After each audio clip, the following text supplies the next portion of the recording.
son was here, he'd be laughing like, Dad, you were so trashed with technology. Can't you do this?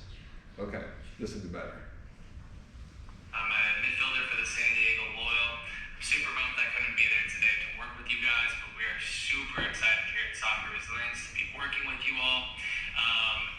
This is such an area of growth for you guys at such a young age, and not a lot of youth academies are taking advantage of this opportunity, but it's awesome that you guys are. As a professional soccer player, I started working with Soccer Resilience after first going through the whole curriculum, learning the things that you guys are about to learn from Dr. Brad Miller, and it's super exciting that you guys are doing that.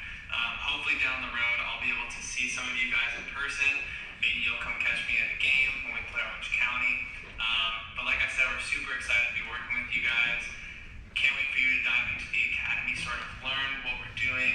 For me, a huge part of my growth was learning breath work and resets, how to come back after making mistakes in high pressure moments like training and in games.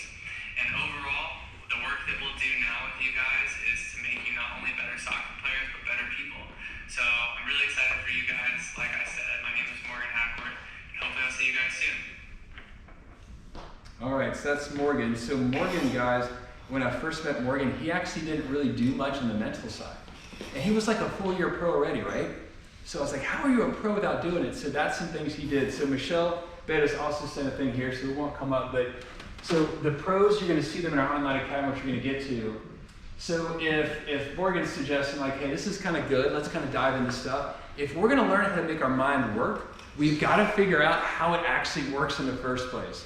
All right, so here's my question to you, right? What is the brain's #1 job? The most important job it could ever do. Yes, sir? Keeping us breathing and telling the heart to do. Boy, you're so almost there. That is so true, but just a little bit further, huh? Protecting us? True. To function. True. #1 job. It's got to do this every second of the day. You're right. Breathing and heartbeat is definitely that. The brain's #1 job is to? Telling the body what to do? So true, but not the #1 job. True, not #1. Function. What's that? Decision making? No, that's so important, not #1. Controlling the whole body? That's so important, not #1. I know someone's got it in them. #1 job, #1 job. Think about it. The most important thing it's got to do every second of every day. It's got to? Think. Yes, almost. Make your body move. Yes, that's so important too.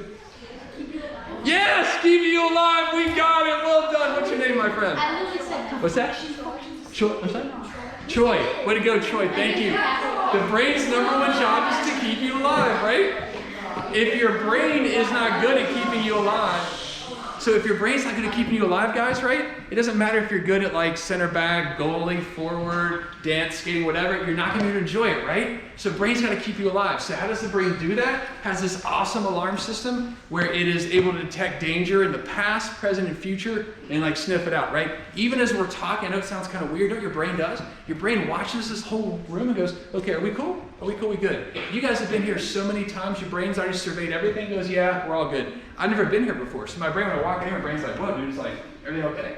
Like, yeah, okay, it's good, okay. And it settles down, right? It doesn't automatically have this thing. So the brain's #1 job is to keep you alive. What that means then is the brain's got to be really good at it. So way back in the day, there were saber-tooth tigers, right? Has anyone ever seen a picture of a saber-tooth tiger? Yeah, are they like, what do they look like? Big teeth. Big teeth, Big teeth. big feet, big teeth, and big claws, right? And they're fast, right? They were big and strong. We were slow and tasty, right? It was not a good scenario, right? We leave the cave and it was like, dude, this is scary, right? So it was really, really hard. So in order for us to live, the brain had to be like this, constant, like, where's danger, where's danger? I mean, anticipating it, guessing everywhere, right? And the good news is that helped keep us alive then. Are there saber-tooth tigers today?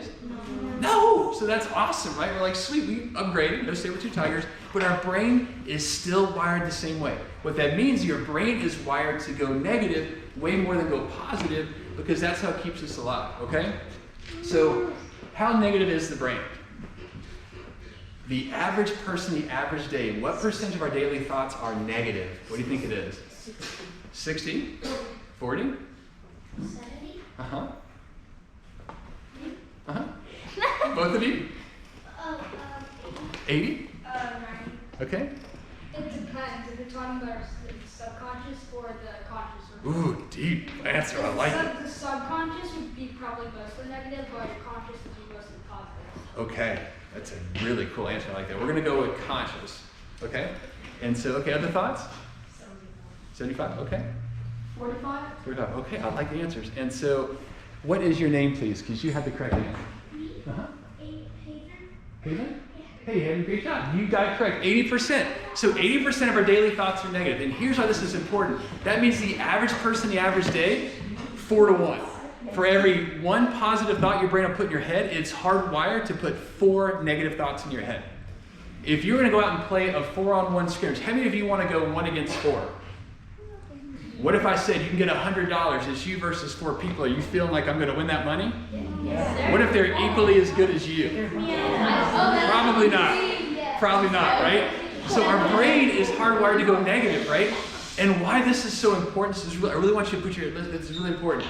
This is so important to know because what that means is if you've ever gone, who's ever gone, why am I so negative? Why do I have to be so negative? Why do I have to worry so much? Anybody have that thought in your head besides me? Yeah. And the answer is, it's not a you issue, it's a brain issue. If we don't intervene and step in and do something different, your brain's going to go 4 to 1. That means if you don't try to learn how to steer your mind in a different direction, use some different skills, then when you think about a game, your brain's going to think of 4 things that are going to go wrong for every 1 thing that could go well, right? That's why we get really stressed out. After a game, even if you had 4 things go well and 1 didn't, your brain's much more likely to think about the mistake than the things that went well. The good news is we can change that, and that's some things we're going to talk about today. All right, so now you guys have been sitting so nicely, but we got to get active, right? It's a Friday. So we are going to do a plank test. Yes, yes, plank test. All right, so I have an idea. Let's all come out of here.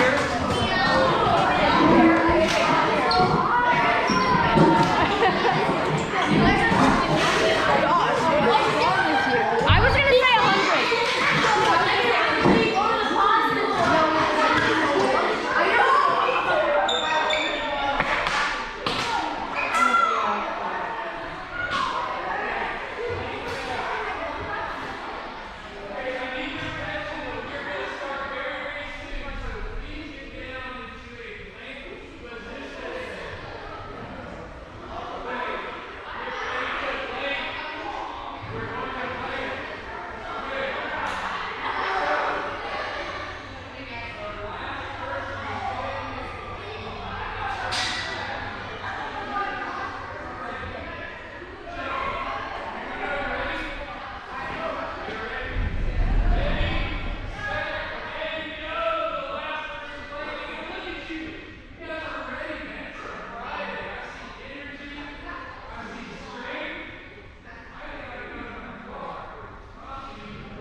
Chris and Candace said you guys were an awesome group. I like how you came back in. They were lying. Okay, thank you all for coming back in. All right, we look like we need some energy, right? Okay, that was great. So that was not a cruel joke. The reason the plank test is, does anybody know who this person is here? No. This is Oscar Pareja. So he played for the Colombian national team. He was also an MLS coach for many, many years. And one of our my teammates at Soccer Zen, some of our co-founders, Wells Thompson, he played at the Rapids and won an MLS Cup championship there. His first year with Carlos Pereira is that he came in 2012 and he said, okay, everybody, first day training, everybody on the line, we're gonna do a plank test until the last person falls. And Wells is like, it's like cold, it's like Denver, there's snow around, he goes down, and all these thoughts are going through his head. And at the end of it, he said, it took him like 2 minutes to get up, and he said, Oscar Brez said, so I want you to realize that life in the game is lived between the ears. What was the point he was trying to make to his players? It doesn't matter as much as your skill as your mind in the right place. Okay. Yeah, so skill is important, right? But your mentality is huge. That's what's going to help you access your skill.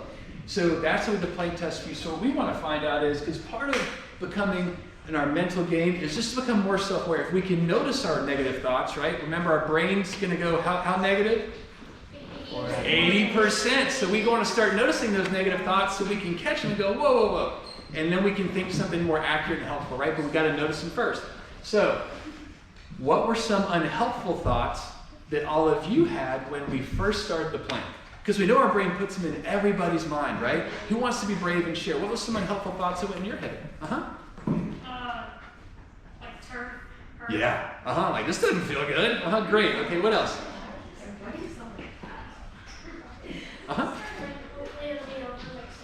Hopefully it'll be over soon. Okay, yeah. It's a Friday. Okay, it's a Friday.